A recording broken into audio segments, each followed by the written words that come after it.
இந்த வீடியோல நம்ம பார்க்க போறது நடிகர் விஜயோட ராசி கடகராசி. அந்த கடகராசி இருக்கிறதுனால, அதுவும் குறிப்பா விஜயோட ஜாதகத்தை வச்சு பார்க்கும்போது அவருடைய ஜாதகப்படி 2வது கல்யாணம் கண்டிப்பா இருக்கு. அந்த 2வது கல்யாணம் அவர் பண்ணா மட்டும்தான் அவருக்கு அடுத்தடுத்த யோகங்கள்லாம் இருக்கு அப்படின்னு ஒரு தகவல் வெளியாயிருக்கான். அதை பத்தி தான் இந்த வீடியோல நம்ம டீட்டெயிலா பார்க்க போறோம். அதுக்கு முன்னாடி நம்ம சேனலை சப்ஸ்கிரைப் பண்ணாம இருந்தீங்கன்னா மறக்காம நம்ம சேனலை சப்ஸ்கிரைப் பண்ணிக்கோங்க. அப்படியே அந்த வீடியோவில் வியூ ப்ராடக்ட்னு ஷோ ஆகும்.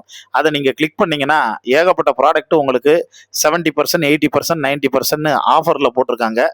அந்த ப்ராடக்ட் ஏதாவது உங்களுக்கு ரொம்ப அவசியமாக அத்தியாவசியமாக தேவைப்பட்டால் மட்டும் அதை நீங்கள் கிளிக் பண்ணி வாங்கிக்கோங்க.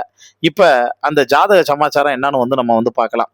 பொதுவாக விஜய் மட்டும் இல்லை, கிறித்தவ மதமாக இருக்கட்டும், ஹிந்துவாக இருக்கட்டும், இஸ்லாமியர்களாக இருக்கட்டும், யாராக வேணாலும் இருக்கட்டும். ஆனால் அரசியல், சினிமா இந்த ரெண்டுக்குள்ளே வந்த உடனே அவங்களுக்கு சென்டிமெண்ட்டாக சில நம்பிக்கைகள்லாம் ஏற்பட ஆரம்பிக்குது. அதை ஒரு பக்கம் மூட நம்பிக்கைன்னு சொல்லலாம், இன்னொன்று அது அவங்களுக்கான நம்பிக்கைன்னு சொல்லலாம். அப்படி ஒரு நம்பிக்கை தான் இப்போ விஜய்க்கு ஏற்பட்டிருக்கு. என்ன காரணம் அப்படின்னு பார்த்தா, ஆரம்ப காலகட்டத்தில இருந்து இப்போ வரைக்கும், இப்போ விஜய் சினிமா விட்டு முழு நேரமா இதுக்குள்ள வரணும், சினிமா விட்டு வெளியில வரணும், நீங்க அரசியல்ல வரணும், இந்த எலெக்ஷன்ல நிக்கணும், நீங்க தனித்துவமா நிக்கணும், இப்படி நின்னா நீங்க கண்டிப்பா சிஎம் ஆவீங்க, இல்ல ஒரு பெரிய எதிர்க்கட்சி அந்தஸ்துக்கு வருவீங்க அப்படிங்கிறது இது முழுக்க முழுக்க எல்லாமே வியூகத்தின் அடிப்படையில் மட்டும் இல்ல, இது ஒரு தீவிரமான ஜோதிட நம்பிக்கையில அடிப்படையிலையும் நடக்குது. அதனாலதான் விஜய் சமீபத்தில் கூட இது ஃப்ளைட்ல போகும்போது கத்திரிக்கோள் எடுத்துட்டு போனாரு அப்படின்னு செக்கிங்ல மாட்டினதா சொன்னாங்க. ஆனா அந்த கத்திரிக்கோள் கூட ஒரு விதமா சென்டிமெண்ட், ஒரு எக்யூப்மெண்ட்ஸ் அவர் கூட இருக்கணும், அது கத்திரிக்கோளா வந்திருக்குன்னு ஏதாவது ஜோதிடர் சொல்லியிருப்பாரு. அதனாலதான் விஜய் அதை வச்சிருப்பாங்க. ஏன்னா இது விஜய்க்கு மட்டும் இல்ல, புரட்சி தலைவர் எம்ஜிஆர்ல இருந்து கலைஞர் கருணாநிதியில இருந்து எல்லாருமே இதை ஃபாலோ பண்ணாங்க அப்படின்னு சொல்றாங்க. ஏன்னா கலைஞர் கருணாநிதி மிகப்பெரிய பகுத்தறிவாளர், அவர் கடவுள் நம்பிக்கையே கிடையாது. ஆனா ஒரு ஜோதிடர் சொன்னதன் அடிப்படையில தான் அவரே தன்னோட தோல்ல மஞ்சத்துண்டு போட்டிருந்தாரு. சாகுறது வரைக்கும் அதை மெயின்டைன் பண்ணிட்டு இருந்தாங்க அப்படின்னு சொல்லுவாங்க. அதே மாதிரிதான் எம்ஜிஆர், அவர் போட்டிருந்த அந்த தொப்பியும் கண்ணாடியும் கடைசி வரைக்கும் கலட்டினதே இல்லை, சென்டிமெண்டா அதை போட்டிருந்தாரு. அதுதான் அவருடைய வெற்றியை தீர்மானிக்கும்னு சொல்லியிருந்தாங்க.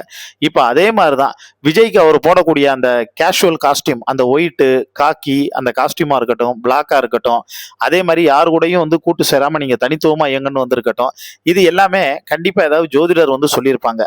விஜய்க்கு எப்படிப்பா, அவர் தான் ஜோசப் விஜய் கிறிஸ்டின் ஆச்சு, அவர் எப்படிப்பா ஜோதிடம் பார்ப்பாங்க அப்படின்னா, விஜய்க்கு ஜோதிடத்து மேல பெருசா நம்பிக்கை இல்லைனாலும், ஆனா த்ரிஷா என்ன சொன்னாலும் அதை கேட்பாங்க. ஏன்னா த்ரிஷா பாரம்பரியமா ரொம்ப ஆச்சாரமான குடும்பத்துல இருக்கிறதுனால, த்ரிஷாவோட அம்மா உமா கிருஷ்ணன்ல இருந்து த்ரிஷாவில இருந்து அவங்க குடும்பம் எல்லாமே பார்த்தீங்கன்னா பொருத்தங்கள்லாம் பார்த்து இது பண்ணுவாங்க.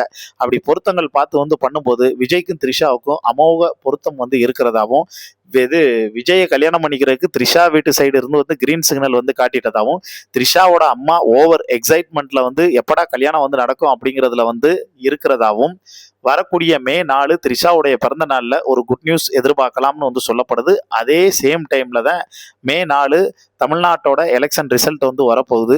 இது ஒரு பக்கம் இருக்கக்கூடிய சூழ்நிலையில இப்ப என்ன ஒண்ணுன்னா, சங்கீதா விஜய கண்டிப்பா விடமாட்டாங்க. இது கூட ஒரு கண்திருஷ்டிக்கான இந்த டைவர்ஸ் பார்த்தோன்னா இது போடுறது வைக்கிறது எல்லாமே இது ஒரு கண்திருஷ்டிக்கான இதா கூட இருக்கலாம். ஆனா அவங்களுக்குள்ள பிரியறதுக்கான வாய்ப்போ சூழலோ இருக்காது. காரணம் என்ன ஒண்ணா, சங்கீதா விஜய் மேல உயிரையே வச்சிருக்காங்க, விஜயும் சங்கீதா மேல உயிரையே வச்சிருக்காங்க. ஒரு கட்டத்து வரைக்கும் விஜய் ரொம்ப அன்பா இருந்தவர். அதுக்கப்புறமும் அவருடைய ஷெட்யூலு, அவருடைய வளர்ச்சி, இந்த புகழ் இது எல்லாமே போக போக குடும்பத்துல இருந்து ஒரு டிஸ்டன்ஸ்க்கு போயிட்டாரு. ஒரு கட்டத்துக்கு மேல வீட்டுல இருக்கக்கூடிய யார்கிட்டையுமே அவர் மனசு விட்டு பேசுறது இல்ல, பழைய விஜய் மாதிரி இல்ல. இதுதான் அடிப்படை பிரச்சனைக்கு காரணமா இருந்தது. எந்த ஒரு பிரச்சனையா இருந்தாலும் உட்காந்து பேசினா தீந்துரும். ஆனா அவர் அதுக்காக கொஞ்சம் கூட பார்த்தோன்னா இடம் கொடுக்கறதே இல்லைன்னு சொல்லி தன்னுடைய ஆதங்கத்தையும் வெளிப்படுத்தியிருந்தாங்க. வரக்கூடிய ஏப்ரல் 20ஆம் தேதி கோர்ட்ல ஹியரிங், செங்கல்பட்டு கோர்ட்ல ரொம்ப கான்பிடென்ஷியலா அதை விசாரிக்கணும்னு சொல்லியிருக்காங்க சங்கீதா.